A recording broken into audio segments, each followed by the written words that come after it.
live. Well. Can you hear them crying? That was good. I enjoyed that. Podcasting. That was good. I hope people watch the video of this because they're gonna miss out. Tell them on Twitter. Say if you watch this video, there's a special surprise at the beginning. Yeah, you tell them, Molly. See how much engagement goes up. I mean, I know somebody who's gonna watch the video, but I don't think you'll like that, Jessica. What? Wait, what? Who, Ron? Ron's watching right now. What's up, What's Ron? up, Ron? How do you know he is? I know. Did he text you and say? No, he can see who is watching it too, though. Isn't that a thing? Oh. No, I'm saying like we're talking to him on Saturday right now. Oh, okay, on Saturday. Okay. Well, yeah. In the future. In the future. What's that line from Plan 9 from Outer Space about how the future is of great interest to everyone because we will one day be there or something? Anyway. Yeah. It's a good line. I don't know. Yeah, Ed Wood had a way with words. I'm sorry if my energy is weird. I had 2 old fashions before we come on here. So. I can already see my face. My face is red, so it's already. All right, let's put the camera over there. Damn. It's fine. I'm just letting you know so that you understand the vibes that are happening. I'm fine with the first part. I'm just more concerned on what that'll lead to in the second part. I mean, I get drunk pretty quickly and then it's gone in like 30 minutes. So. Oh, okay. I'm just riding. I don't want you to be feeling in part 2. Yeah, I want you to be feeling it. I will be crashing in part 2. So we're gonna talk about Yi Yi. I'm gonna be excited when I talk about Yi Yi. This 3-hour movie was great. All right, let's get into it so we get drunk, Jessica. Yep. Here we go. Wait, what's our order? Oh, that's right. Jessy, Jessica, and then Michael. Sweet. Here we go. In 3, 2, 1. And welcome to episode 389 of Cinematary. I'm your host, Zach Dennis, and I'm here with Jessica Carr, Michael O'Malley. In today's episode, we'll be talking about movies that we saw this week in part 1. And in part 2, we'll be kicking off our romance movies series with 1987's Dirty Dancing. And we're all going to dance, so you got to watch the YouTube because we're all going to start dancing. That's part of it. We all learned for part 2. So we all learned how to do the lift. So if you're listening to this right now, audio only, you better hop on over to the YouTube video. Everybody else is going to lift their partner, and I'm going to find a cat and lift. Me too. Yeah, me too. Oh, I wanted you to lift Andrew. Oh, he's busy. Yeah, like him. All right. Well, let's go ahead and real quickly send you over to cinematary.com. We got, if you did not listen, if you're like anti-audio and you're for whatever reason listening to this podcast, but you want to see the top 10 list of the year as well as everybody else's top 10 lists of the year, we got you covered on that. That's on cinematary.com. I think Andrew has a review that's coming up on Monday. I don't know what it is, but it's a movie, so check it out there. But let's go ahead and get into movies that we saw this week. We're going to kick it off with a new release, which came out a few weeks ago on Netflix. And that is a kind of an anthology film, animated film called The House. What country is this from? It's a British movie. It's British. Okay. UK. The House, it takes place in, you're going to guess it, a house, but it takes place during 3 different eras, and like there's cats and rats and stuff involved too. So all stop motion animation for the most part. Michael, I know I think you saw this first. What are your impressions of The House? Yeah, I liked it. So I feel like with any anthology film, you're gonna hit those stretches where you're like, oh, this section doesn't work. And unfortunately for this movie, there's only 3 segments, which means that if one of them doesn't work, it kind of like drags a lot of the movie down. And I didn't really like the last section that much. But the first section is amazing, and then the second section is like pretty good. and the third section is not so good. So for me, it kind of like, you know, sets the like median enjoyment of the movie at a pretty good level. The first section is really great though. It's like set in like what seems like the 1800s or something, and it involves like the building of this house, and there's like this like poor family, or poor-ish. They're not like destitute. They have their own home, but they are like given this offer that is basically like, if you spend the night in this house, we'll give you $1,000. Except it's not just spending the night. You have to move all your stuff and live in this house. But they'll like pay for this nice house for you, and so they kind of do that. And in the process of doing so, like the family starts like deteriorating, like literally. And because it's stop motion, you can see these like really cool textures of the family as they like start turning into household objects and stuff. And it's really cool and really creepy. And I thought that section was awesome. And I watched that and I was like, boy, I can't wait for the rest of this movie. And then the next section was just okay. It is set. I actually can't even. Present day? Is it present day? It's about. It looks kind of like weird. It's a bunch of mice that are like anthropomorphic. They're like people mice, like anthropomorphized present day mice. Mouse world. Yeah, I think they're like rats. I think that's okay. Like specifically. My apologies to the mice and rat communities. Damn it, we lost our listeners there. But that one's fine. It's about like this dude who's like a real estate agent, I guess. He's trying to flip the house. And he keeps having problems with like trying to flip the house and like have open houses and stuff like that. And that one's pretty good. It's not like as good as the first one. It's not nearly as striking. And then the fourth section is my least favorite. And this is some nebulous time in the future, and everything's water except for the house, which is on this island. And so the tenants are kind of like, they still have to pay rent. Yeah, they still have to pay. I know. It was like the protagonist is a landlord, and I was like, bro, it's just water out there. I was like, yo, y'all lost me immediately. I was like, I do not care. It's not nearly as good, and it's like people are fleeing the house on boats, but it's not like scary fleeing. They're just kind of like, I think I'm gonna move, and they like boat off. The housing market, you know. I just didn't. Yeah, I just didn't connect with that one. One thing I did think is interesting is each of these sections is done by a different group of animators. So the style is all stop motion, but the style otherwise like diverges quite a bit from section to section. Obviously, like with like whether or not you're dealing with people or mice or cats or whatever, but also like in terms of like the kind of motions and like things that are done with the actual characters. And I thought that was cool. I like it when anthology films, there's like a real character to the style of each thing, and it's not just like, hi, I'm the single guy or single person directing these three sections. They're like, these do feel like distinct, meaningful works in and of themselves that like work as shorts, but also work like under the umbrella or under the roof of this larger concept. I don't know. I've kind of been meandering. What do you guys think? Yeah, I'm kind of with you. It's the first one is great. Honestly, if they just kind of like stretched that one out maybe a little bit more, it would like, and just made that the only one, it would have been fantastic. And you could have called it still The House and just called it a day. Yeah, I agree. You know, like, because the first one, it kind of has like, it's got some Coraline vibes, some big Henry Selick vibes for sure. Yeah, big Henry Selick vibes going on.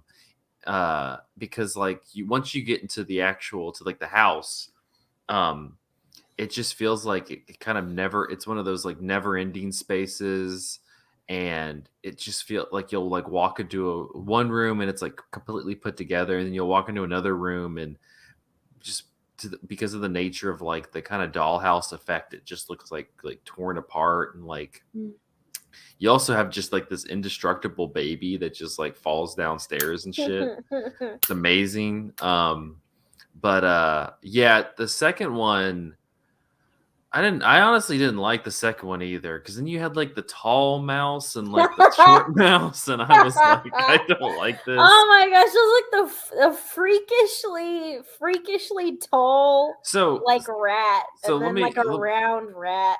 It's like the beetles and the bugs became like rats, right? Is that what happened? Because there's there's a long beetle, and then there's a short fat beetle, and then there's a long rat, and there's a short fat rat. So then like they just start like invading the house. I don't know. It's kind of like a mother thing where it's like guests won't leave, and the beetle. Yeah. I think, and it's like you work so hard on something and you've put so much effort into it, and then when you show it to people, they don't give a shit about it. Like I think that's what it was like doing in that story. And he also was like super neurotic, and he was like didn't have relationships with other like rats or whatever. Like he was like calling his dentist and like pretending like they were in a relationship. Yeah, he had a whole weird thing with the dentist. I don't know. There's something interesting to be said about the way that movies use like the headset mic for your phone as like shorthand for this person has no family. Yeah. Like I feel like there's so many movies where you see the person with like the earpiece on talking on the phone, you're like, this person's unhappy with their life. Yep. Or you're an African American uncle. Yeah, one of the two. Either way, yeah. But yeah, overall, like the last two were kind of just I didn't totally hate the last one. I didn't really feel like it had a point, but like it wasn't weird rat things, so I was good with that. And like the one dude was just like, you just kind of had like this pothead cat thing show up, and he was fun. Yeah, it was. I don't know. It's only an hour and a half, so at the end of it, I was just kind of like, whatever. But it's honestly worth it just to watch that first story, because it is really, yeah. I would just watch that one. Yeah, like in the first one, their faces are so small in the middle of their heads. They all look like big scrotums. Puffy heads. Yeah. Like big puffy Muppet heads, but their eyes and mouth and nose are like they're penises. Yeah, they're small. It's a family of penises. They got little penis faces. What is this movie, folks? But yeah, if you wanna hear Mia Goth voice a small scared child, then watch The House. And watch this baby fall downstairs. I don't know if you guys have read the book House of Leaves, but I think that this first section is also kind of sort of a riff on that book, because of the weird like architecture of the house and stuff. But no, anyway. I mean, I think Michael, you made this point in your Letterboxd review. Say what you will about Netflix, it's not great overall, but they do at least give chances to interesting animation. They do, yeah. And so, like, I at the end of the day, while I didn't love the entire thing, like, I'm happy that it's there, because it's like this kind of strange, unique animated film that it's not like that was ever going to get a release in like a theater or something. So it's cool that it's there. Yeah, we need more stop motion movies. So always glad to have another one. And I guess that'll just sate our appetite before the Key and Peele Henry Selick stop motion movie comes out later this year. That's coming. Or the Guillermo del Toro stop motion Pinocchio. So, well, The House, it's on Netflix. Let's move on though to our other animated movie from a media conglomerate. Jessy, why don't you take us away? All right, we're talking Encanto, baby. So what's there to say about this?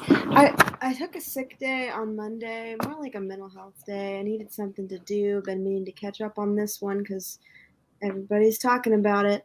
I saw my nieces like a few weeks ago, and they're like, one's a first grader and one's a preschooler, and that's all they want to do is listen to the Encanto songs. And I was like, I gotta get around to watching this dang movie. I liked it. I thought it was cute. I really, really liked the just how colorful it was. And I like just the design of what's her name? Encanto. Mirabelle. Yeah. Are such as like adorable. I love like how her curls and how they're just like always moving. Her big glasses. I mean, I think it just looks really fun. Like it's just a fun movie to look at, and also just being Latina, it's nice to have movies kind of a little bit more on like my culture and just the vibrancy that I think my culture offers. I don't know if I understand why people are getting so hyped about the music for it. It's not one of my favorite musicals in the Disney catalog. But I feel like I liked the story well enough. I guess what I'm saying is I was kind of middling on it. I thought it was pleasant. I thought it was just a nice way to spend my day. But I know, Jessica, you had pretty strong thoughts on it. And Michael, you had strong thoughts on it too. Yeah, I liked it a lot. I really resonated with kind of the messaging in it being about like the experience of children of immigrants, and I think that there was like a big emphasis on like the grandma character being like so hard on her children and her grandchildren because she wanted them to like do all these great things with their powers. Like she wanted them to be like have these superpowers, help the family, help the village, uphold the family name, and to keep the candle burning, so to speak. And it is to me kind of like how children of immigrants like have this pressure on them where they feel like they have to make something of themselves, or if they don't, then the sacrifice that their parents made were for nothing. And so it's like it shows the grandma like she loses her husband, and then she's left with these babies, and the candle builds this home for her, and she lost everything to have this. And so she puts all of that pressure on her children, and her children put it on their children, and it's kind of like this cyclical thing. And I think that the end of the movie was like trying to say, even if the candle burns out and like your children are still doing the best they can, and even if they don't have superpowers, like everyone is still doing the best that they can, and that is enough. So it was like kind of like saying that you are enough regardless of if you're able to like make this huge impact or whatever like on the world. And I resonated with that pretty closely. I didn't have that sort of pressure on me because my mom was adopted, and so there was like not really that same sort of pressure. And I was very lucky because my parents were like, live your life, do what you want, like you can do anything type of thing. And so I didn't really have that sort of pressure, but it kind of like, I know a lot of people who have, and I know members of my own family who have had that sort of thing happen to them. And I think Louisa's song that was like the pressure song. I like that was probably my favorite song in it. Yeah, it was very good. And it was kind of like you being the older sibling and feeling like everything is on your shoulders, and you have to keep this like image, or else if you crack, then it affects the entire family. And that song like made me tear up like legitimately, because it was like she just had, it was like a metaphor, but she also felt like she had to be the strongest person. And I think that that is something that is super common in like an immigrant family. But I can see how if you don't have all of that you resonate with, like how the characters can be pretty paper thin, and how it is pretty much beat for beat, like doing the Disney thing. And I can see how all of that could make it kind of just very cookie cutter. But for me, I think that messaging was good enough, and I felt like they handled it well, that it made me enjoy the movie. And it is a very colorful and beautiful movie. The animation is beautiful. And like, I thought the songs were okay. I think the we need to talk about Bruno thing is very. We don't talk about Bruno. We need to talk about Bruno. Like, it's like we need to talk about Kevin. Bruno took a crossbow to his school. Anyway, yeah. So we don't. This movie sounds great. We don't talk about Bruno. Yeah, and I don't know. And I also think it's funny because like in some of the Letterboxd reviews, they were saying like, oh, Bruno is, your gay uncle that like nobody in your family wants to talk to. And I just think it's kind of funny that people are still putting those types of things on Disney movies when Disney could just have, more films where there are like queer characters, and we don't have to just keep like being like, oh, Right. this is a little undertone. Like, just make Yeah. it super obvious. It's also super annoying. Like, I don't know how I got on this rabbit hole the other day. I was on Twitter and I saw this thing with like Kermit and this drag queen, and then so like I don't know, several Google searches later, I found out that Disney put out this like big Pride special thing on Disney Plus. So it's not like Disney is not saying, like not like Disney is not overtly supporting like LGBT people. They just won't put it in their like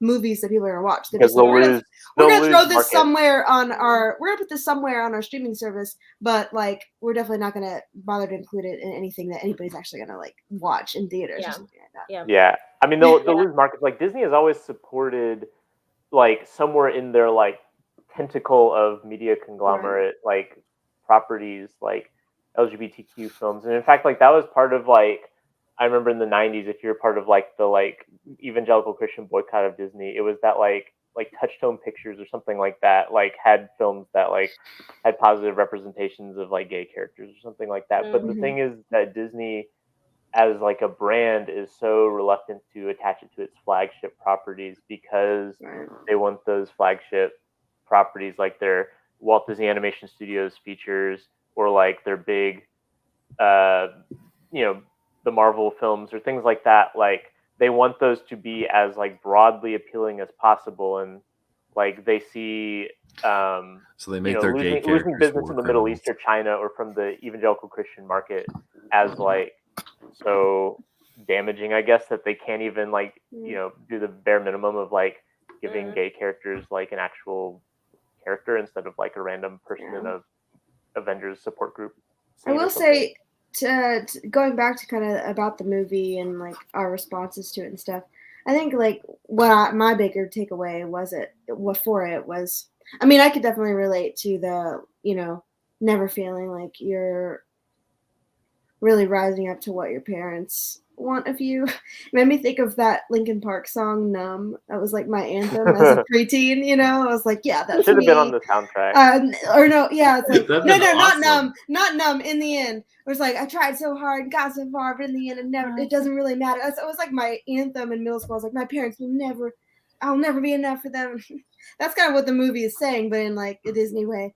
But I guess also like I feel like I'm surrounded in my like social circle with people who are very, very creative, like people who are makers in some way, like Jessica, you're a baker, and Paige is an artist, and Andrew makes music, and Michael writes, and I don't know, sometimes I just feel like what the Zach runs the whole dang podcast. Zach writes so Zach good. Talks about baseball. Zach like manages the whole podcast. He's done it for Zach's years. The He Mirabelle writes some reviews too. Is tuned out. You know what I mean? But like, I don't know. So I guess I feel like, especially compared to you guys, I feel very like, what's my superpower? I'm like nice to people. That's like Louisa. Kind of is very comforting and soft, and she doesn't get a superpower or whatever. But I guess that's like my gimmick. But a lot of times I'm just sort of like, I don't have anything I can like post on Instagram. I don't feel like I have like any kind of like marketable thing other than like, yeah, maybe like I can make you feel chill for a sec because I'm okay. I don't know. I often feel like what is my thing? I don't have a meme, and I get really in my head about it. So I guess that was kind of the comforting takeaway I got from it. Yeah, that makes sense. And I think that really also with the movie, it's kind of like just do you, like just be you, and if your family doesn't like it, then like their whole house is gonna crumble and like turn into dust. Yeah. So I thought that it was weird that like, so Maribel's like, I don't have powers and that's okay, but she's like, her whole family is like therapists, like everyone always is like talking to her all the time and being like, solve our problems and help us, and then she gets them a new house and rebuilds everything, and then she still doesn't have powers. Like she's like walking around, and like her sister is super strong, her other sister grows like flowers, and she's like, I just went through this whole journey and my grandma finally loves me, but like I still don't have a power. Like I rebuilt this house and that's it. And so like what? She just doesn't get anything. I think that is like a weird element of the movie, is that like in the metaphor of the movie, all of their powers are like representations of their insecurities, right? But by the end of the movie, their insecurities have been like solved in a way, but they still have their powers, which is they get their powers back, and their house gets to be magic again. Like their house let them build it from the ground up, and then as soon as they put the doorknob in, the house is like, I'm back. Like what? You couldn't just build yourself, you shitty little house? What the hell? I don't know. I don't know. It's just the ending is super weird for me, and I'm glad people got stuff out of it. But I said this the other time, but I just don't think the ending lands for me at all. Like the metaphor kind of falls apart or just becomes really weak, I think. And I don't really understand like the nature of the reconciliation that happens. Like it feels like a reconciliation on paper, and they like play the nice music so that there's reconciliation. But I don't really understand what is materially changed about the family besides just that they like hug each other now. And I feel like that the movie really drops the ball there for me, because it doesn't, I don't know, it doesn't make sense. And I don't like what gets solved in terms of Mirabelle, the protagonist. Like she gets validation from her grandmother, which is nice. But then, like you guys are saying, she still doesn't have powers. It's unclear still like how she feels like a role within the family. Everyone else has like their powers still. And also it's unclear like what those powers' purpose is, since those powers were like basically masking their insecurities to begin with. Like Louisa with her strength, like that was, as like the older sibling, I feel like this crushing responsibility to be the strong one. And she is still the strong one at the end, in not a different way than before. And I don't know, it didn't make sense to me on a thematic level. I really liked your reading, Jessica, and I think that if I had that context, maybe it would have landed better. But that was one of my big frustrations with the movie, is that I just had a hard time connecting with the ending. Yeah, I think that's fair. But I agree with a lot of the stuff you guys said. Colors are really good. I think Disney animation technology has gotten a lot better at actually looking fluid and nice. And this feels like a really nicely done one. I still would rather it just be hand drawn. If you're gonna have cool, colorful animation, like it still doesn't look as cool as like the '90s Disney movies. But if you've got to use the CG stuff, I think this is like a really nice. It reminded me of Coco, honestly, just in terms of how it uses color and lighting, and like to create this world that like glows, like literally glows, like glowing colors are like an important part of the aesthetic of the movie. I just want to know why this movie it's like the third or fourth Disney animated movie in a row that's had 6 writers. You don't need 6 people to come up with. Disney movies often have a lot of writers because it's done like piecemeal. You don't need that's 6 like writers. A long thing. You don't need 6 writers for this. I just listened to the whole description of this movie. You don't need 6 people to come up with that. Maybe 1, 2, 3 if we're feeling frisky. Yeah. Well, Encanto is on Disney Plus, but be a good person and pirate it. All right, let's move on to another movie about family. We don't talk about Yi Yi. We don't talk about Yi. We don't talk about Yi Yi. I just want to say that Jesse and I were probably the most annoying people to watch this 3-hour film with.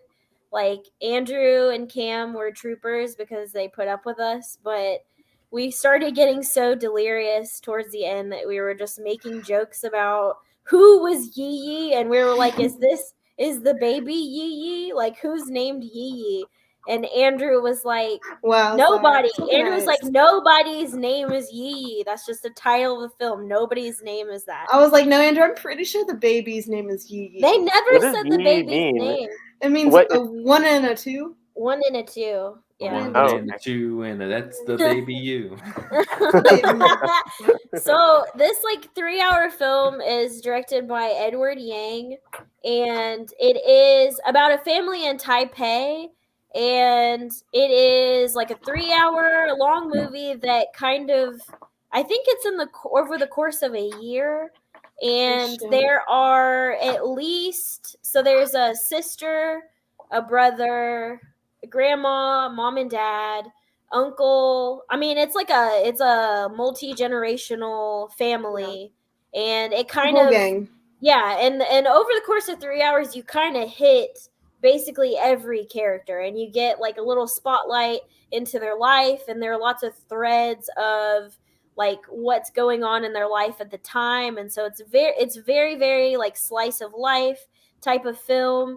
And I actually avoided this movie for years. Like, it was always on the cinema club ballot, and I never voted for it because I was like, I do not want to sit through this 3-hour sad movie. And I was like, Taiwan. I refuse to do this. And every review of this movie is glowing. It is like 5 stars, 4 stars, 4.5. Everyone is like, this is like such All an the good amazing ones. all of the top stars. It was like, this is such an amazing film. If you are a cinephile, you have to watch this movie. And I just never had the energy to do it. And then Andrew and Cam were like, guess what? We want to watch this movie. And so Jesse and I were like, all right. Actually, let me clarify that. I feel like Andrew and I were just putting around in the kitchen one day, and I was like, you know what? I keep remembering that I've been meaning to watch Yi Yi, and Andrew was like, that's on our evil cinema or evil movie church list. And I was like, what? And he was like, we're watching it on Monday. And I'm like, oh, so soon. Okay.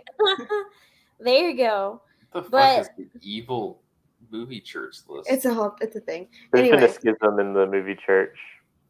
Well, we just don't really meet like our friends, and so, but Andrew and Cam have like, let's make a list of some random ass movies. Movies that nobody else would want to watch but them. Yeah. In general. And it's like, architecture documentaries and like stuff like that. Boy things. Guy stuff. Guys just being boys or whatever. Watch an architecture documentary. I just watched 45 minutes of why biking makes cities better on YouTube, so I can't talk. Yeah. Oh, yeah, is that not just bikes? Mm-hmm. I love that channel. It's the best. Okay, anyways. Boy things. Bro things. But yeah, like I thought that the movie didn't feel as long as I thought it was going to, so I will give it that credit. And it was like super sympathetic to characters that I don't like. I think that if these characters were in Western films, I don't think that they would have been so sympathetic to them.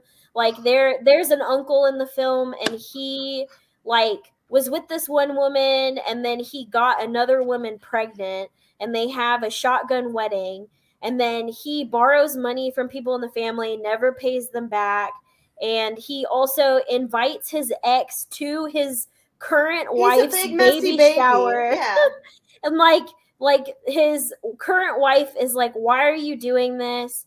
And then he ends up like trying to commit suicide, and it is like this whole thing, but the movie like makes him such a sympathetic character that you're like, okay, he has issues, but like let's try to understand at the core what's causing this, and like it isn't super judgmental. And it does that with pretty much every character, where it gives you their story in a very sympathetic way, to where the movie is so patient with them and really wants you to understand who they are as people.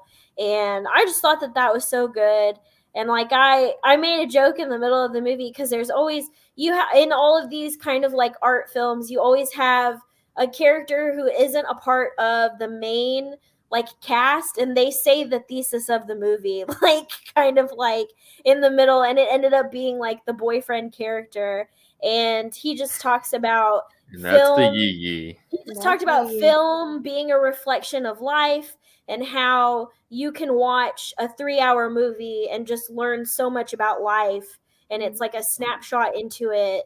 And I just thought that was like really cool. Wait, the character talks about watching a 3-hour movie? No, but he says he says something along the lines of like, I don't know, maybe he says something like doctors have said that ever since like the birth of film, people live a lot longer now because you get to experience so many lives through films, and maybe it kind of prevents you from doing things, that might be bad because you can just watch a movie about it instead or something like that. Like that's his idea.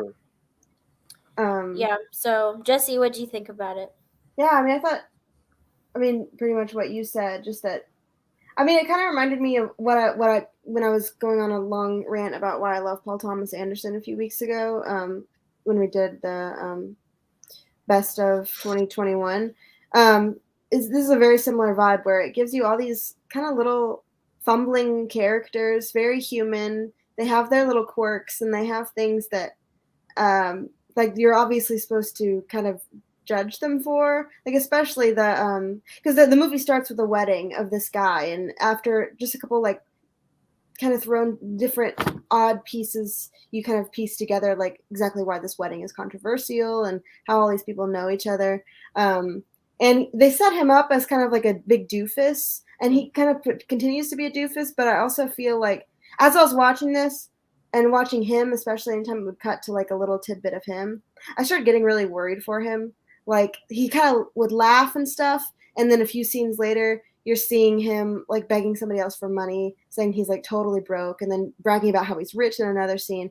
And I'm like, yo, this guy, this is bad. Like I bet he's gonna try to kill himself, and then he like does try. And I don't know. So it's like things like that where they'll kind of they'll show you sort of how somebody is messy and complicated, but then I don't know. To me, it doesn't feel like the movie is really judging them. It's just sort of showing, and that's what I really liked about it. I don't know. Yeah, I enjoyed kind of spending that time with each of these characters, and I don't know. I guess I could also really relate to it because my family had a wedding that was just sort of like a significant event in my family history that like went down in infamy. And I don't know, I was like, oh, let's make more movies about how weddings fuck people up. And it was just like this whole thing with my brothers and all this fighting, like a big dramatic like blowout at my brother's wedding. And so I was almost hoping the movie would kind of keep following that, but it didn't really end up sticking with that so much. But I don't know. I guess I just liked how it wasn't this big grand scheme. It was this very like micro analysis of this family, and I don't know, seeing with them kind of if you get a wedding, a funeral, and a baby shower and a birth, like all of this in this very small amount of time. And I guess I just liked that kind of how these things bring families together and pull them apart, and kind of create chaos and comfort, like two in one. I don't know, I thought it was really sweet and really smart, just about families, and it didn't really feel. I don't know. I guess I like movies where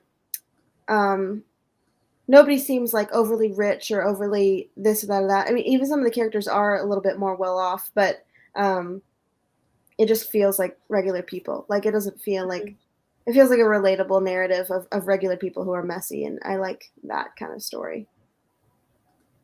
Yeah, it was really good. Michael, have you seen this movie?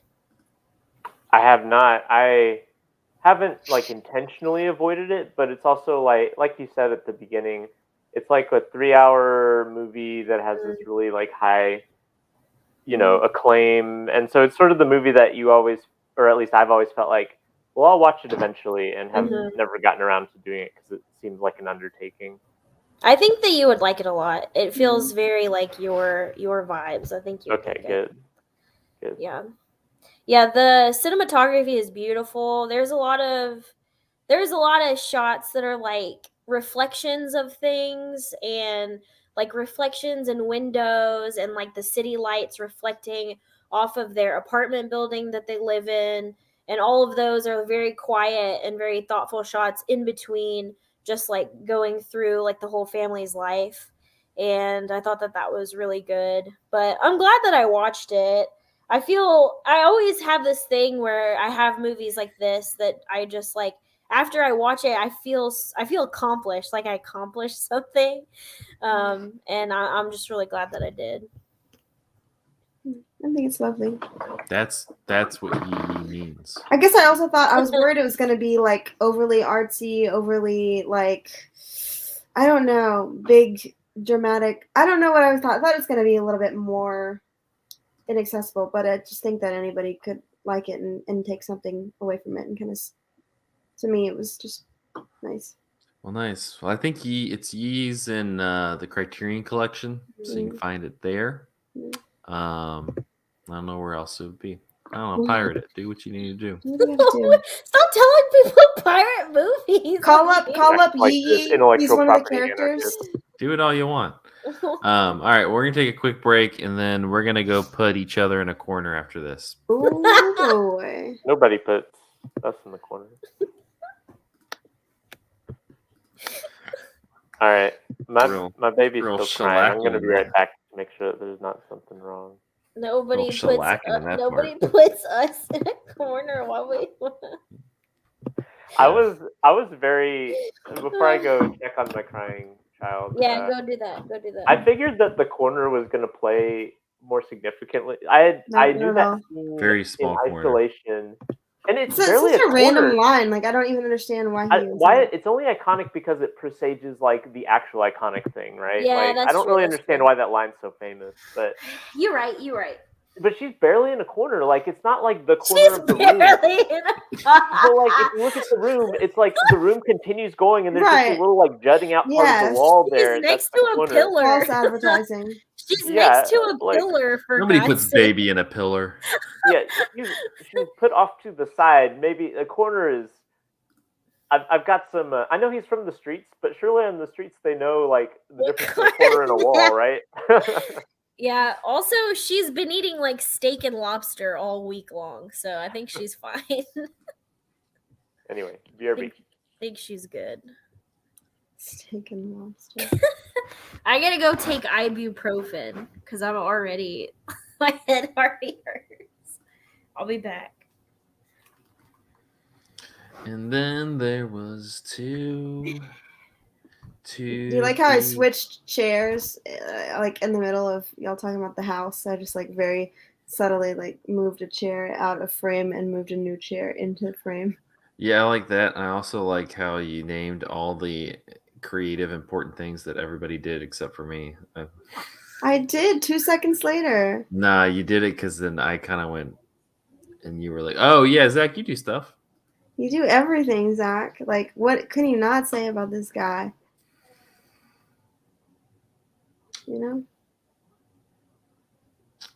he's the father of the well-known podcast Cinematary. Oh, I was like, I don't know where that's going. I don't know. Father of two good kitten boys as well. It's right there. What are you doing? See you later. He's Ron's friend. Yeah. It's no small feat. That's true. You're doing amazing things. You're doing amazing, sweetie.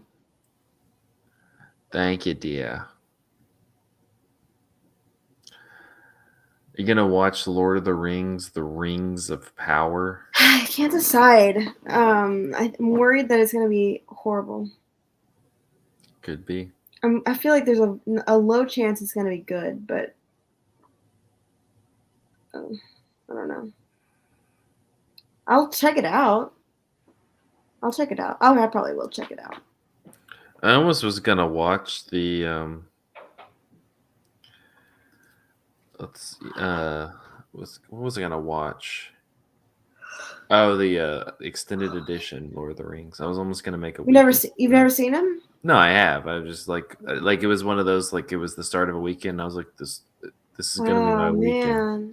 It was close. I've been really craving it. I rewatched the first one the other day, or like a couple weeks back, but I didn't watch the other two. Also, I was kind of like chatting with somebody most of the time, so I kind of want to do it again, but like being in the zone, you know. Yeah. But I don't know. I feel like I need to like at least once a year. They're just so good. It's a masterpiece. I love the trilogy so much. Are you planning on watching the show? Yeah, I'll probably watch a little. Check it out. Your hair's getting shaggy, Michael. I know. I need a haircut, but one of the things that the pandemic has taught me is that my will to have short, manageable hair is actually less than my will to get a haircut. Yeah. Because my whole life, I've known that I didn't really like taking care of long hair, and so I always assumed, I guess I need to go get a haircut. But when I had to take a break from haircuts for so long, I realized, oh, I don't hate long hair as much as I thought I did. I just mildly dislike it. And that's not enough to like compel me to get haircuts. And so it's going to have to be whenever Rebecca like puts her foot down and says like, you look terrible, go get a haircut. I just like every so many, I don't know, 2 months or something, I'm like, Andrew, it's time. We're calling up, we're making an appointment for you right now. And then we do. Oh, you guys make appointments. That's fancy. I just go to Great Clips. We go to like Aveda Institute like student salon. It's $16 for a haircut. Nice. So you can't beat it. But you have to make an appointment. They don't really have a lot of walk-in availability. See, that would put even more of a barrier between me and haircuts. It's got to be like all right, I'm just going to do it, like grit my teeth and go. Who's getting a haircut? Michael, eventually, when Rebecca insists. Oh.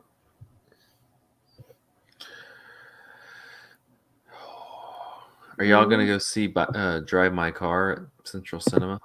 Ooh. Going to Central? I didn't realize that. We both oohed at the same time. I would like to. When did they say it was? I thought I saw on their schedule. It's in February at some point.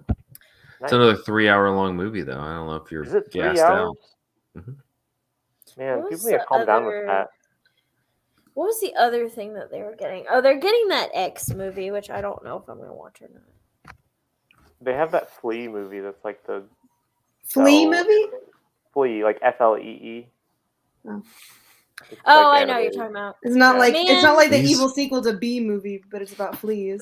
I want or a to documentary watch... about the basis for Red Hot Chili Peppers. Oh my gosh. I would like to watch The Worst Person in the World, but Neon will not give me a screener for it. I've asked twice. They were like, "Yeah, we listened to that podcast, and that one guy just yelled about our release schedule for Memoria. If you can't handle me at my Memoria, you don't deserve me at my." I've tried really hard. So hopefully somebody around here gets it. I want to see it really bad. You know who's the worst person in the world? Neon. No. Yeah. I wish somebody would just show up and like put a little pillow behind my head. I don't want to get up though. Who would do that? Here, Get your cat I'll do it. I'll do it. Here's this little pillow. Oh, perfect. Yeah. There Oh, you go. Perfect. It's soft. It's a soft one. Oh, I can't. All right, let's learn about Dirty Dancing. Let's dance dirty. Oh, we promised the viewers that we were gonna dance. I had the time of my life.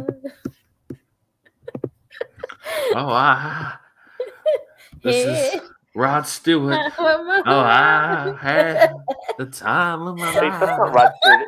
Is that song? Rod Stewart's not in that song, is he? No, it just she's not like. I was gonna like. Wow. Wow. That's the last time I try to do a Rod Stewart impression. Wow. You jerks. All right, let's go. Let's not. Let's go. But Johnny. what if we didn't? Johnny. I scrunched up the blanket and now it's like a pillow. So wow, innovative. I know. I also want a pillow behind my neck now. I'm too comfy. I got lots of pillows here. You guys can't see, but Yeah, this is good lumbar support. I was asking Zach, did y'all notice like in the middle of like y'all talking about the house, I just like slowly moved the office chair out of the way and put like my comfy chair into the screen and sat down in it. No. Are you sure that chair isn't made out of people upholstery? This? Is that Andrew? Whenever the dad gets that outfit, I looked at Cam and I said, "They're turning into furniture." Sure enough. I yelled it. It was so scary. That the architect guy looked like Benjamin Franklin. He did. I was like, dude. oh God, Benjamin Franklin's just torturing them. And he would just be like, yee, just like laughing. Oh my God. I was like, I got dude, my kite. Scary. It's so scary. I'm banging a bunch of French women. All right, let's go. You know, Benjamin Franklin stuff. All right, here we go. In 3, 2, 1. And we're back with part 2 of episode 389 of Cinematary. In this part, we'll be kicking off our romance series with 1987's Dirty Dancing. Directed by Emile Ardolino from a script by Eleanor Bergstein. The film stars Patrick Swayze, Jennifer Grey, Cynthia Rhodes, Jerry Orbach, and Kelly Bishop. Baby is one listless summer away from the Peace Corps, hoping to enjoy her youth while at last she's disappointed when her summer plans deposit her at a sleepy resort in the Catskills with her parents. Her luck turns around, however, when the resort's dance instructor, Johnny, enlists Baby as his new partner and the two fall in love. Baby's father forbids her from seeing Johnny, but she's determined to help him perform the last big dance of the summer. Also, somebody gets an abortion. I think that's important too. According to a part of the plot than I was expecting. Yeah, it was. According to a September 1987 LA Times article, writer Eleanor Bergstein first conceived of the idea for the screenplay set in the early 1960s involving two sisters learning to dance. Bergstein shared the concept with Linda Gottlieb, then working as an East Coast producer for MGM, before mentioning her past experience as a, quote, dirty dancer. She also went to a camp and like was dancing, fuck some guy, whatever. Patrick Swayze and Jennifer Grey weren't actually the first choices for the film. Val Kilmer was initially offered the role of Johnny, and both Sarah Jessica Parker and Sharon Stone auditioned to play Baby. Billy Zane was initially playing Johnny as filming began, but was swapped out with Swayze when they realized he didn't have the chemistry they were looking for with Jennifer Grey. Back when the film first came out, the title Dirty Dancing was a tad scandalous. The title became such an issue that censorship officers were hesitant and assumed it was a porn film. The chosen title given as an alternative was, quote, I was a teenage mambo queen. The studio stuck to their guns and Dirty Dancing was born. Patrick Swayze, on the other hand, despised the film name. During a 1987 interview with reporter Bobby Wygant, Swayze admitted, quote, I hate the title Dirty Dancing. I absolutely hate it. When we all really fought to have it not called Dirty Dancing. That's what would he have preferred. I was a teenage so that's mambo what we queen? have to be stuck with and publicize. I don't know what he wanted. Swayze also hated the line "Nobody puts baby in a corner." In his book, The Time of My Life, Swayze wrote, quote, we did a lot of rewriting for the big final scene, but one line that I hated stayed in. I could hardly bring myself to say nobody puts baby in a corner. It sounded so corny, but seeing the finished film, I had to admit it worked. And of course, it became one of the most quoted lines in the movie. Grey and Swayze also didn't really get along. In his autobiography, he recalled, quote, we did have a few moments of friction when we were tired after a long day of shooting. She seemed particularly emotional, sometimes bursting into tears if someone criticized her. Other times she slipped into silly moods, forcing us to do scenes over and over again when she'd start laughing. Producers begged screenwriter Eleanor Bergstein to take out the abortion storyline, but she refused, saying, quote, "Hey, I would love to, but I can't, because if I take it out, everything will fall apart. There's no reason for Baby to meet Johnny, for Penny not to be able to dance, for Baby to learn to dance with Johnny, for her to make love with Johnny. There's no story without that." The MPAA Classifications and Ratings Administration twice gave the film an R rating, even though all nudity had already been removed. While the filmmakers strived for a family-friendly PG rating, they accepted the MPAA's PG-13 rating following the third submission.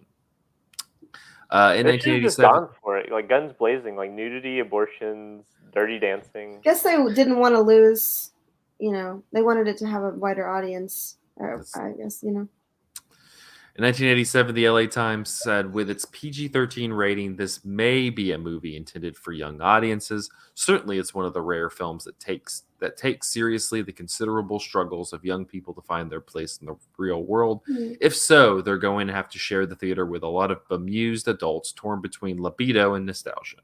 In 1987, the New York Times said, Dirty Dancing works best when it's most direct and unpretentious. It has the kind of sweet simplicity that somehow always eludes John Hughes. And in 1987, Roger Ebert said, this movie could have been about the subjects it pussyfoots around so coyly. It could have found a big scene a little more original than the heroine stepping in for the injured star. It could have made the obnoxious owner's son less of a one-dimensional SOB. But the movie plays like one long, sad compromise. It places packaging ahead of ambition. Where did I get that idea? I don't know. Maybe the title. Wow, who said that? Guy who just like throws down the fountainhead after he's like, some people matter more than... man, I know. I wrote that. I guess I missed that. I mean, I think I definitely got some of those, I don't know, what you call it, Marxist vibes from the first time I watched it. She's very like anti-Ayn Rand, at least.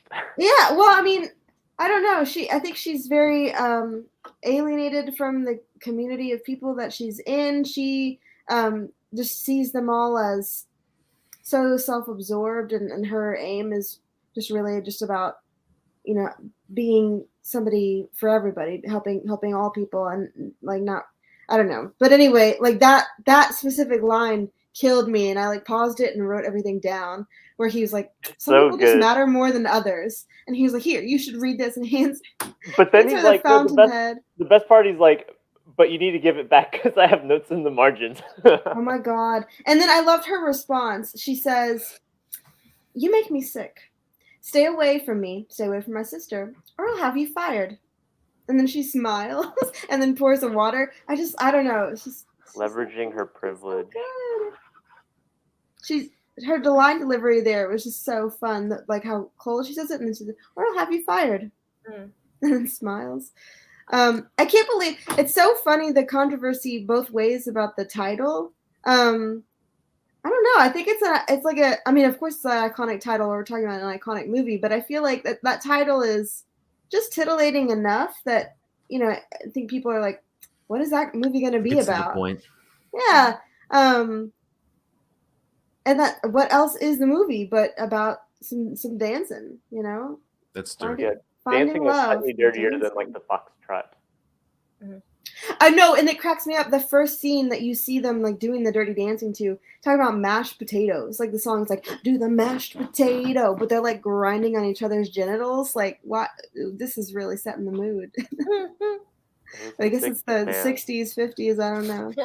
1963. It opens. I remember it was 1963 because it opens like it's Stand By Me or something like that, or it's like the voiceover that never appears again in the movie, where she's like, it was 1963 before Kennedy was shot, before the war, like, and I'm like, oh wow, this is gonna really go for the boomer nostalgia, and then it like basically never touches that again. Right. Well, Jessica, I know this is a movie that you like to feel. So, what about it really really makes you go? Oh no, I'm gonna sound so lusty, but I'm just saying that like Patrick Swayze is the hottest man ever in this film specifically.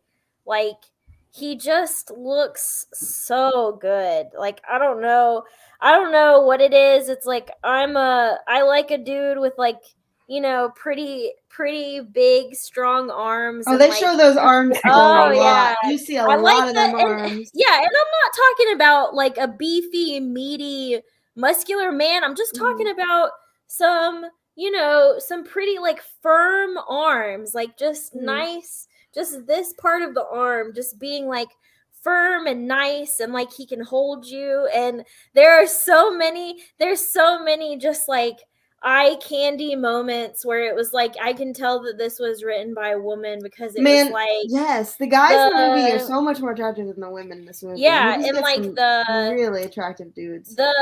There are lots of like I think part of the romantic comedy formula is that you want to have moments in the film that just are just like tender, sensual, romantic, and it's like bringing these characters closer together. And when you as the viewer are watching it, it like warms your heart, and you're like, this is the most beautiful encounter between two human beings that I've ever seen.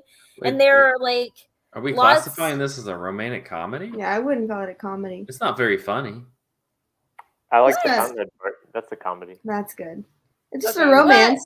Okay, whatever. Romance, whatever. Yeah, okay.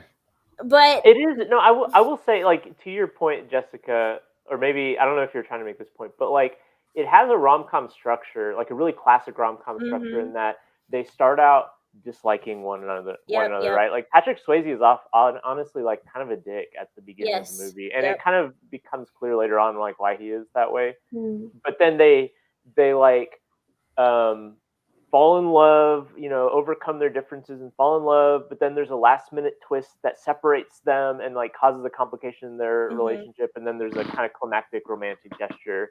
And like that is like a rom-com structure. It's just not like jokey on like a level, I guess. Yeah, I agree with that. And I think that like to that point, it really does set them up as like he's the bad boy and she's the pure rich girl, and it's like she's like, so they're from like different sides of the tracks, and like she has so much to learn, and but I think that the movie is like super sympathetic to both of them. It doesn't try to make either one of them look better or worse than the other person. And I really liked that about it. I've started to try to watch K-dramas because I don't know, I like Squid Game, so I was like, I'll try to watch like more Korean TV. And there's this formula in like K-dramas where they try to make the woman be this rich girl who needs to learn a lesson. This is a huge formula in like Hallmark holiday movies, where it's like the woman, it's like a businesswoman, and she goes back to her hometown and she falls in love with the construction worker who humbles her and teaches her that, oh, you actually need to be like kind of submissive to me and actually like not be super great. And I think what I like about this movie is that it doesn't really do that. Like there's a point in it where they're bickering at each other turns into, actually, I want to understand you as a person better. And they start to have that conversation where they're talking in Johnny's room, and he, they're kind of like, it sounds like they're bickering, but they're actually saying very nice things to each other. And Johnny is like, you're a person who's a problem solver, and you try to like think the best of people, and you're very optimistic, and you do this and that. And she's like, you're an amazing dancer, and you're so patient with people. And they're just yelling all of these amazing affirmations at each other. And it's like, just like, as a person who's, looking for the romance, it's just like emotional, beautiful moment where you're like, okay, I would like for them to have sex, because you're just like, this is like amazing. They're on the same level. They've connected. This is it. And that is like the part of the movie where it's like immediately spicy romance is turned on, because you're just like, okay, these characters are together and they're doing their thing. I just think it's so cute, the way she just kind of crushes on him and keeps just like purposely just throwing herself in places where she knows he's gonna be, and not necessarily knowing if it's gonna pay off or not. Like I think she kind of knows I'm no dancer. I don't know if he's going to be into me or not, but she kind of keeps just trying to put herself around him because she's just so enthralled by him. I just like watching kind of her face as she's just so intrigued by this whole world that she just didn't even know exists. I love her character so much. I think that he really nails it when he talks about, in that scene that you're talking about where they're in his house. It's like the scene, right? The first scene where they have sex. And he's just saying, you're so brave. Like the things that you do, you're brave. And you do things that might not, might get you in trouble or might change the way people think about you. But it doesn't matter. Like you do it because that's the right thing to do. Like I really like when she helps, what was the friend's name? The girlfriend's name? You're talking about Penny? Penny, is that it? The one who has the abortion? Yeah, so Penny. she finds out about that. I think part of it, maybe a little bit, is to try to win his favor too, Mm-hmm. But on the other hand, like she's like, you need this, and this is obviously something that matters a lot to you. I'm gonna help you, no questions asked. And then she helps Penny get the abortion. She has her dad come and give her medical treatment when that abortion doesn't go so well. And then later on, Penny says, hey, by the way, I just want you to know, like, I don't sleep around. And I guess I liked how affirming her character, like her character, Jennifer Grey, is that her name? No. Yes? Baby. Baby. Yeah. Baby never asked her beforehand, and she didn't ask for details later. Like, it doesn't matter why you need an abortion. Mm-hmm. You want one, so let's get you one. And I just like that her, she never questions that. She never... And because that's the reality, people should be able to have access to an abortion if they need one, and she did. And it doesn't matter how many people she's been with. She was with one, and she thought they were in love, and this guy treats her like trash. But she is so brave, and the way she like owns up at the end of the movie, she owns up to like having slept with him to her dad. Oh my God! Who's Detective Briscoe from Law and Order? There's a lot of like pre-TV fame people, like Emily Gilmore is in this movie, and Newman is in this movie. Like there was a lot of like watching this movie. I'm like, oh, it's these TV characters I know. Anyway, that's she's so bold, and I love that she's so bold, but in such like a sweet and soft way. Like she's courageous, but she's not like brass. She's just a really wholly good person, and I really, really like her character. I don't know. I'm always so moved, like just watching it. And actually, I've only seen it twice. And that's another thing, I guess, is like I think people kind of grow up with this movie, especially probably girls grow up with this movie, and this is like the quintessential romance. I only watched it a couple of years ago, maybe like 1 or 2 years ago. So it wasn't something I grew up with, and I'm glad I watched it when I did because I feel like it resonated a lot more with me, like kind of at my age now than it probably would have when I was a teen. I don't know. I just think it's really smart. Adult, titillated and drawn by nostalgia. No, I don't know. I liked. I guess the romance was there, and also just her frustration definitely with like the upper class people that she's surrounded with, and how they look at all these people, the staff, and there's different tiers of the staff, right? There's a waiter staff, but all of them are like super smart people who are going to Harvard and this and that and whatever, which means they're probably rich and probably and this is just their summer job. And then there's like the working class staff, like the dancers and other people that probably you don't really actually see in the movie. And just how much he struggles and how she really sees that the way he struggles. Like, if I don't make it to this gig, that's it for the whole summer. And if I get fired from this, what am I going to do with myself? The only thing I can do is like maybe go paint houses or something. The only chance I have of joining a union is if I do this bullshit. Like I'm never going to be able to do this thing that I really truly love and feel stable about it. Or I can do that for now, but if I'm not, if I go along with everything my asshole boss says, but if I push on that a little, I can get fired and lose my stability and have to do something that I'm going to hate for the rest of my life. And then he ends up, he ends up losing his job.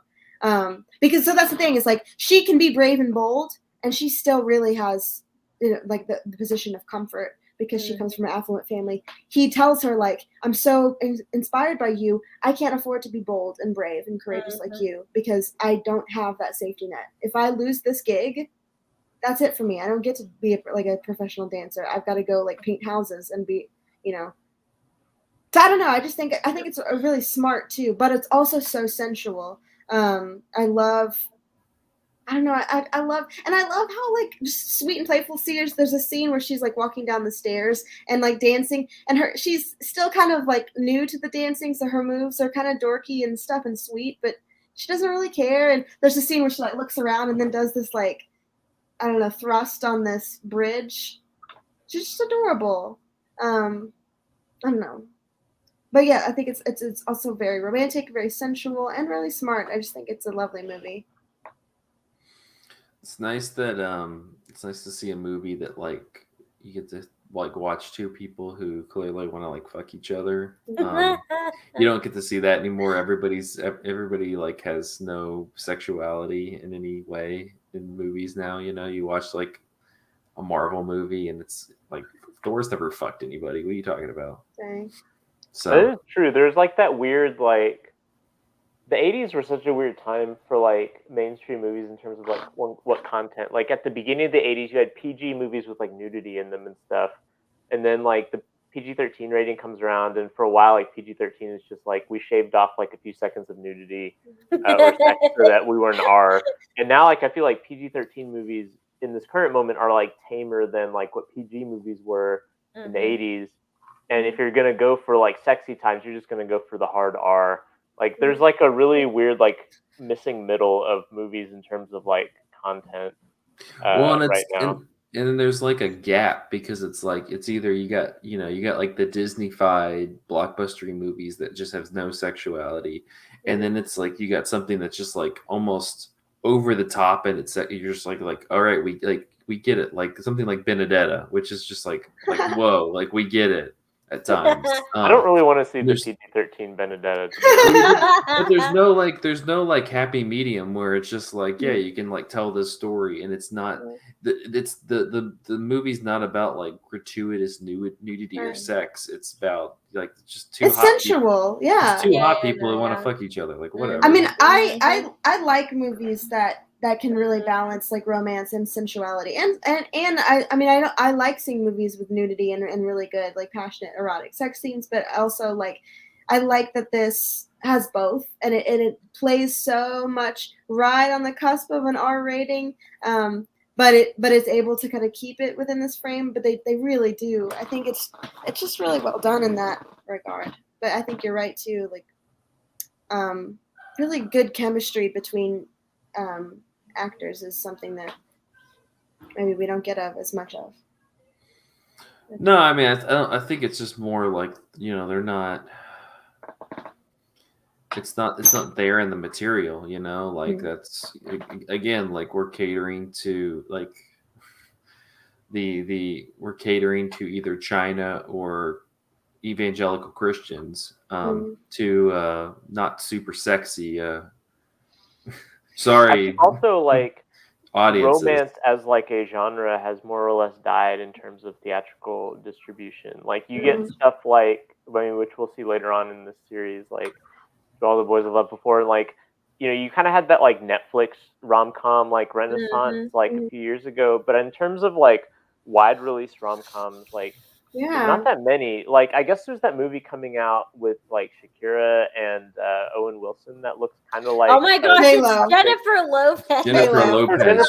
Is it? Okay, I'm sorry, I couldn't remember. I was just thinking pop star, but regardless, that movie looks so bad. It does look bad. Yeah, what has been the most recent, like widely released and well received romance that's come out? Star is Born, maybe.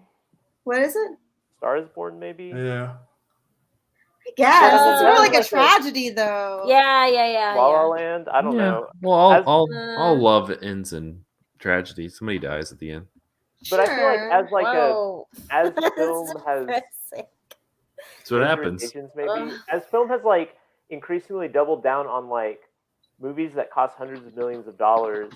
Like, I mean, there's been that's like a really common like thing people have talked about in the past like decade of like film criticism is like where are the adult dramas? And like I don't know that people usually mean rom-coms when they say that, but like rom-coms have definitely gotten the axe in the same way that like middle tiered like indie I would say that it's because at least in movies, rom-coms shifted from being in movies to television shows. Mm. So it's more like stuff like Friends or How I Met Your Mother or things like that. That's where they shifted the rom-com rather than in movies. But like, I'm looking at like later this year, they have like this like blatant like Romancing the Stone ripoff that's gonna star Sandra Bullock and Channing Tatum. And like that could be like a fun concept. As romantic doubles, like they're yeah. But whatever. So like, and so like if you're like trying to like rip off Romancing the Stone, like that's a movie that's completely based on Kathleen Turner and Michael Douglas. Like it's just two people who want to fuck each other the entire movie, and like that's not going to be the case with this movie. So it's not going to work. Not because people don't like respond to Romancing the Stone anymore. They're not going to respond to it because it's going to be two sexless, humanoid things that are just running around. Like that's what the movie's going to be. Why do they keep doing this? Why do they cast them in that? Why those two? Oh my god! When I was in the theater and I saw the Jennifer Lopez movie trailer, I was like crying. I was laughing so hard. I was like, if you're Jennifer Lopez playing yourself, Jennifer Lopez, and you're a pop star, and you look out into an audience and you have to pick a man to marry, why would you pick Owen Wilson? Because he's okay. I've seen this trailer several times, and I have to say, maybe not in defense of this movie, but the plot reason is someone hands him a sign that says, "Marry me." I know, but come on, like she could have picked somebody else. She was in a rough moment. Her boyfriend her fiance had just cheated on her.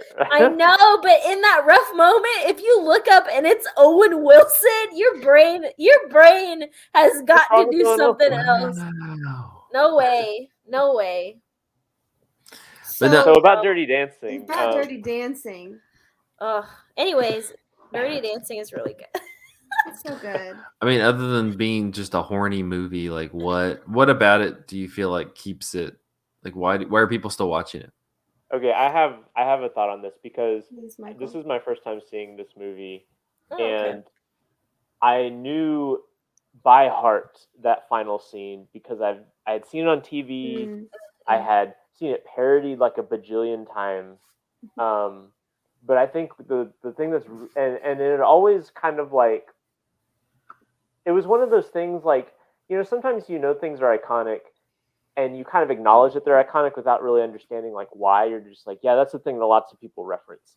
And for me it was that, and like seeing the movie for the first time all the way through, I think like one of the special things about that moment is like the euphoria of that moment. Like a lot of the movie prior to that is based on repression of some kind. Like they can't be fully expressive of their feelings in public, or she can't like there's all these like barriers to things. And at that moment in the movie, all of the barriers, and it's like the last like 5 minutes of the movie or whatever, like all of the barriers all of a sudden are just like obliterated by like the sheer force of just the lift, right? Like this one move that they've been like practicing the whole movie, and it's like an incredibly effective way to like tie a bow on that movie that just ends you on this feeling of elation. And for me, like I wasn't like 100% feeling the movie the whole time. Like I think that there are things that kind of were hit and miss about the movie for me, but it ends with that like moment, and I was like, holy crap, this is great. And also like I think it's really awesome that it's set in 1963, and then like they like play like a song that like sounds like it could come from no other year than 1987, and that's like the iconic song from the movie. And I think it's great because it like breaks the reality of the movie. And there's a few other times in which they play like 80s songs. I'm not sure why they do that, because the only good 80s song in this movie is I Had the Time of My Life. And when that song plays, it's like they've like transcended time with this song and dance. There's like, I think it's like hilarious, like the like R&B band who's been playing like the kind of like early rock tunes the whole time. Like the saxophone guy breaks into like his 80s saxophone mode, and like it's just like incredibly goofy, but also like so like I don't know, it just like lights up all the centers of my brain, like and like the fact of how silly and over the top it is like is a feature of it. And I think that I mean, a lot of the stuff you guys are talking about the movie is true, but had it not landed that ending, I don't think the rest of the movie would have felt like it came together as well.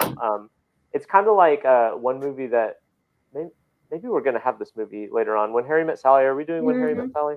Okay, yeah, but it's kind of like in When Harry Met Sally, right? Like When Harry Met Sally, all the pieces in it are good, but the thing that sells When Harry Met Sally is that ending, right? Like, and if that ending hadn't landed, like with that moment of like euphoria with them getting together on like New Year's, like the rest of the movie, those pieces wouldn't have retroactively felt as significant. And I feel like this movie does the thing that a lot of really good movies do, which is that it ends on its best moment and just leaves you on this high. And to me, like I feel like that's part of its staying power is like you're kind of waiting this whole time, and even if you've seen the movie before, or if you're me and you've only seen the ending before, they keep teasing the end of the movie throughout the whole movie, right? Like there's that montage where they're like practicing the lift the whole time, and they like play like a few of the chords from like I Had the Time of My Life, and the whole movie is like teasing you for that like release at the end. And I think like that's a big part of the appeal of this movie is just how incredible that ending is for me. Yeah. No, I think it's a great ending and so energizing. I love how everybody in the crowd just gets involved. Even like they show even like really, really old people like taking off their sweaters and getting into the dance. It's funny. It's funny. I mean, literally, there's a scene where this old lady like has this big fur sweater thing on, and she just like drops it on the ground. And she's like, "Here we go. We're going into it." Yeah, the whole movie, the central, like the single romance that we've been following this whole movie is so good at the end of the movie that like everybody like drops their sense of character. Like they all just become like us. Like it's almost like a fantasy sequence or something. Yeah, we're like all enthralled by this romance because of how like incredible that like ending is, and like the entire cast is just like celebrating around this couple, and it's I don't know, it's really sweet and like movie magic.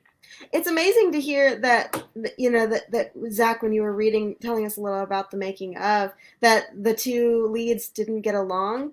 Because I feel like Patrick is so tender with her throughout. Like, I mean, you almost expect him to be like rougher or coarser, and it would be kind of understandable for him, like he's used to dealing with like professional dancers.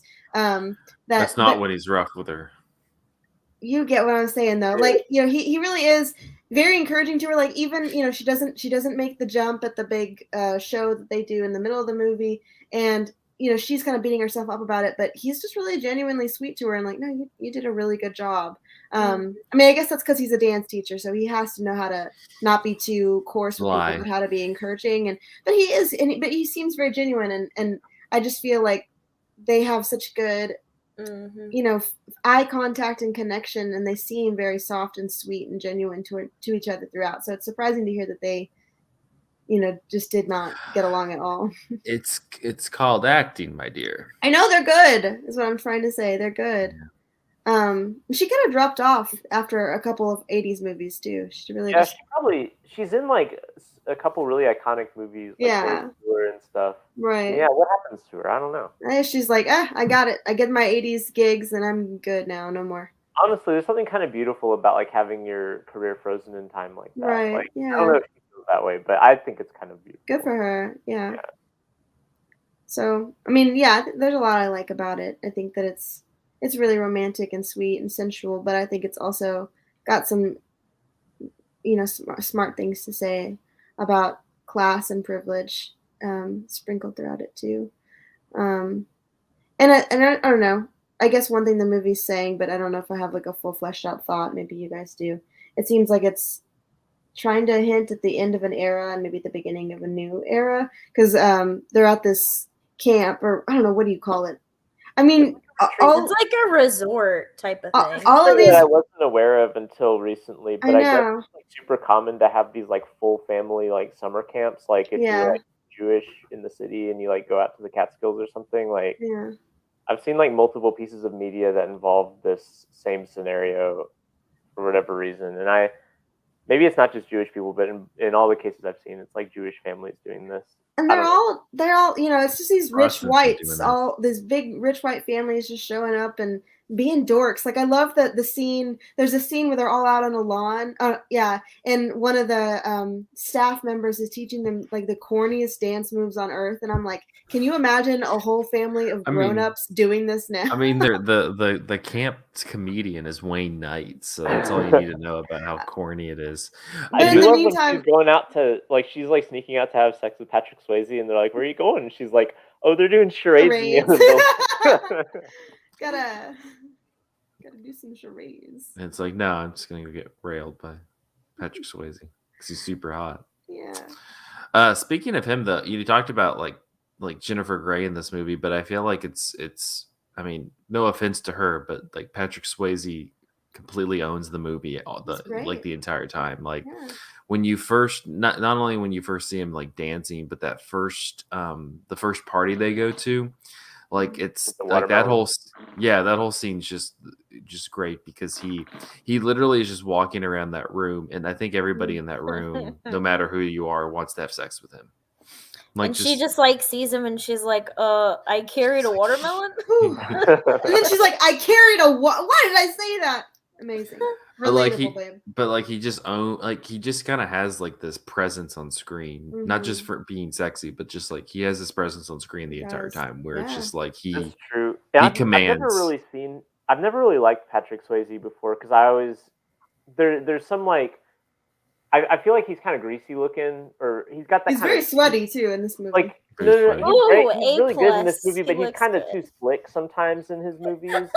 And like maybe this is just because I watched Donnie Darko too many times, and he's like a child molester in that movie. God.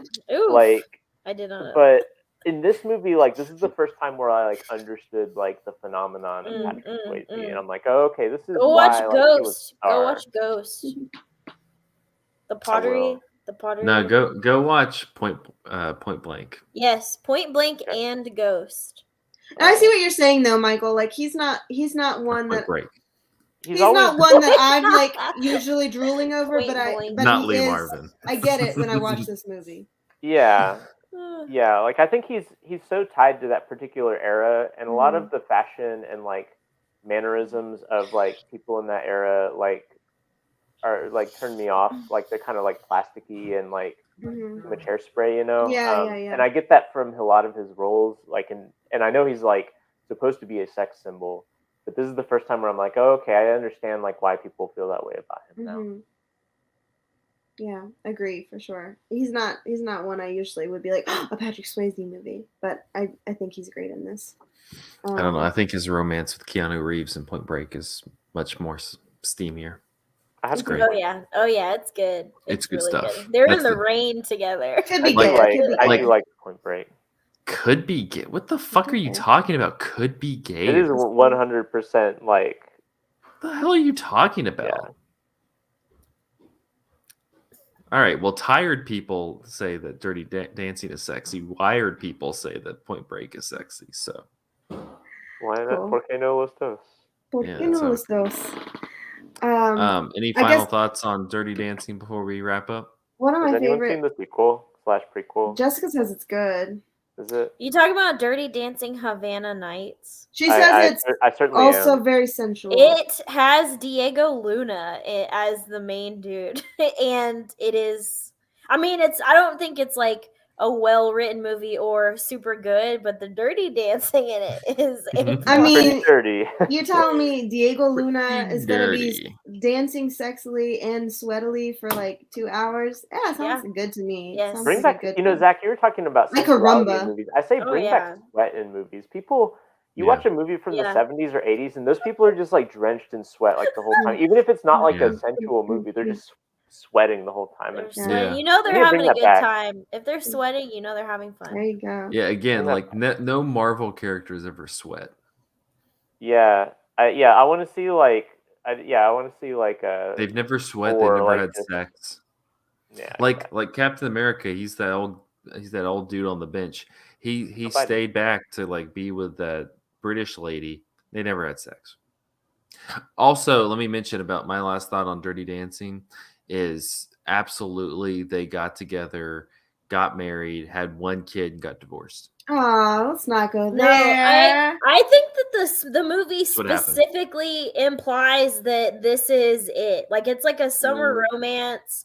And I mean, he leaves. He literally gets in his car and leaves and doesn't even back. He doesn't tell her where he's going or where he's from or anything. He's just like, and like she's going to college in the fall. I think that the movie is like super like, okay, it's the time of their life. Like this is our one moment.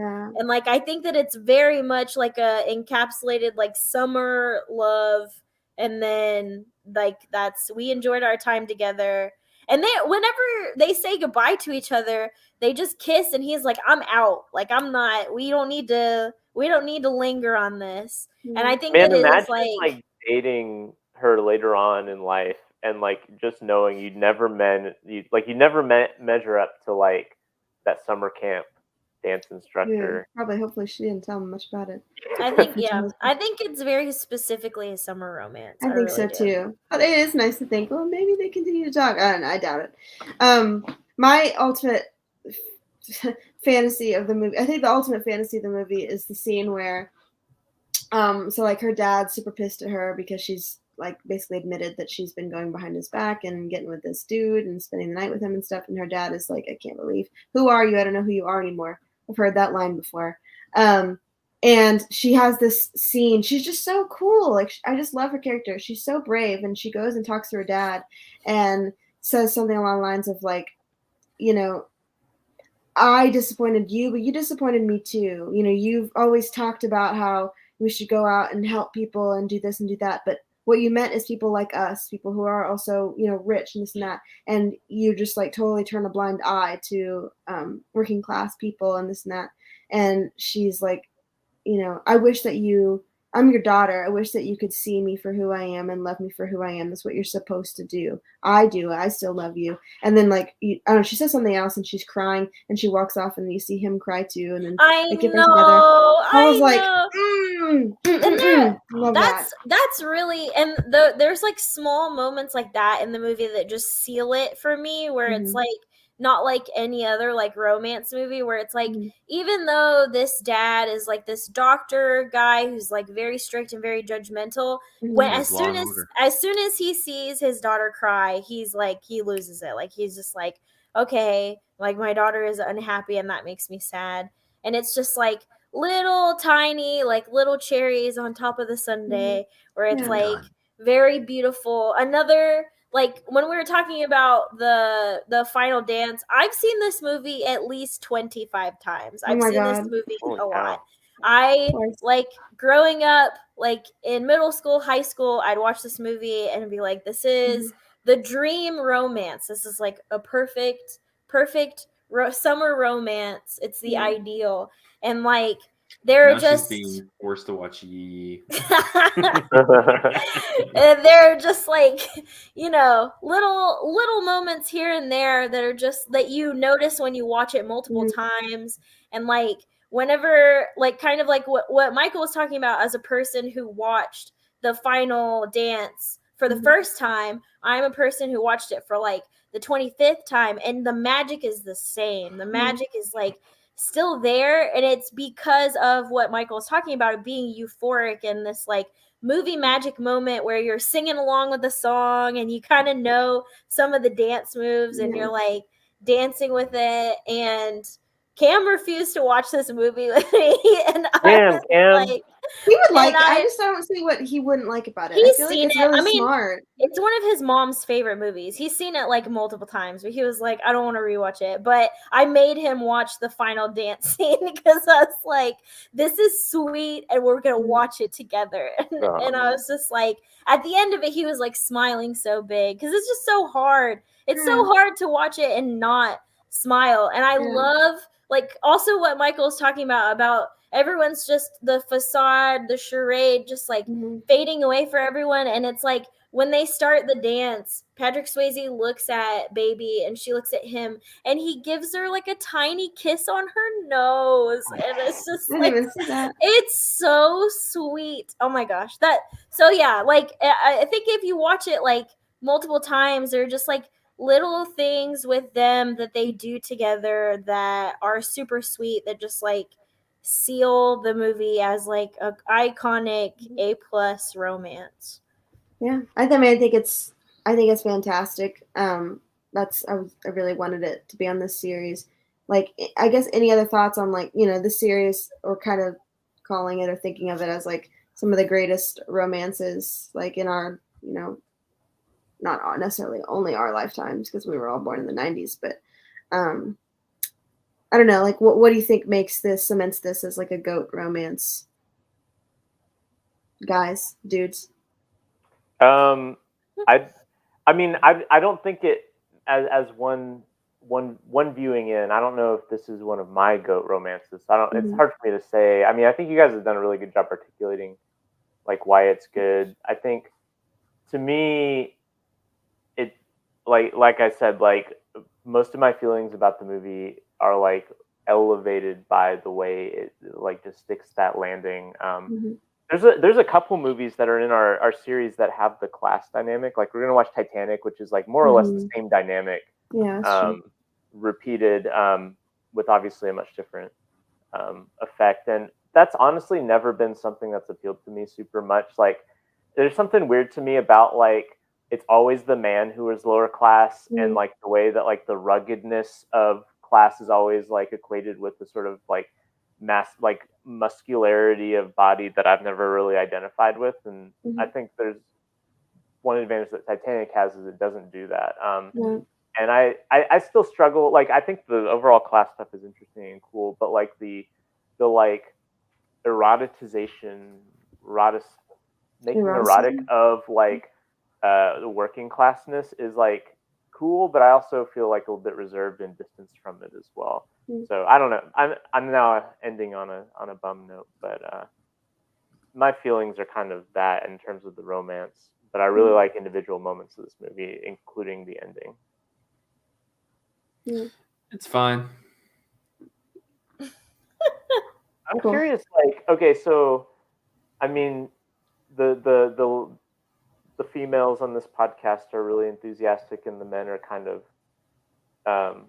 at least in terms of the romance, like, are not as enthusiastic. And I'm wondering, like, is there something beyond just hot guys that is indicative of this romance appealing to women more than men? Because I mean, this is kind of quintessentially like like it's kind of like a proto chick flick, right? If we're going to use that kind of pejorative language, like, it has a lot of the elements of what we consider like female pictures. And I'm curious, like, beyond it's because Patrick Swayze is very sensitive in this movie. Is he? I don't know. Well, it really, to me, has a lot to do with the sexual tension and the sensuality, and like two people trying to get to know each other on a deeper level. I mean, they spend a lot of time together before they actually have sex, and it is like lots of sexual tension that is building up just based off of touch. It's a lot of like, we have to do this dance, so I have to put my hands on your hips. And it's like, I really like the part, by the way, when they're trying to learn the dance and she keeps laughing because he tickles her back. Yeah. It's a really great part of the montage. So cute. I know, and their bodies are matched together, and the way that the shot is like framed, you're seeing kind of like the quarter part of them, and you just see it over and over and over, and she's like laughing. It's like kind of like a perfect moment to me. But yeah, I think it has a lot to do with like the sensuality, and a lot of the movies that are on Jesse's list are movies. It was a collaborative list. We worked together to make the list. Yeah, you know what I mean. But I mean, this is your series technically, so a lot of the movies curated on the list are movies that have that sensuality aspect of it, like in Titanic, like Jack and Rose spend lots of time together and get to know each other. And I think that is like a quintessential part of those romance movies, of just like conversation and talking. And it is not exactly as much talking as like, Before Sunrise or something like that, but it's still there, and the like sexual tension is there, and the sensuality is there, and it makes the moment where they give in like so much sweeter, I think. It is interesting. I know we were going to include we briefly thought about including the before movies in this. And the before movies are movies that, like, for whatever reason, are not like culturally coded as like female pictures or chick flicks or whatever you want to call it, despite having like a lot of the beats of like a romance. And I wonder if that's, I mean, maybe that's just like its indie cred is like male coded or something like that. But it is, I don't know, it is interesting to me like why some movies become like movies associated with like female fan bases compared to male fan bases. I mean, that definitely happened with Titanic. That definitely is true of Dirty Dancing, but is not necessarily true of like other movies that have romances in them. And that's maybe a question to pursue. We'll figure that out in future weeks. Let's talk too fucking long. God damn. Yeah, no, that's what I was gonna say. We can everybody shut up. All right. I'll wrap up this episode of What a note to Cinematary. end on.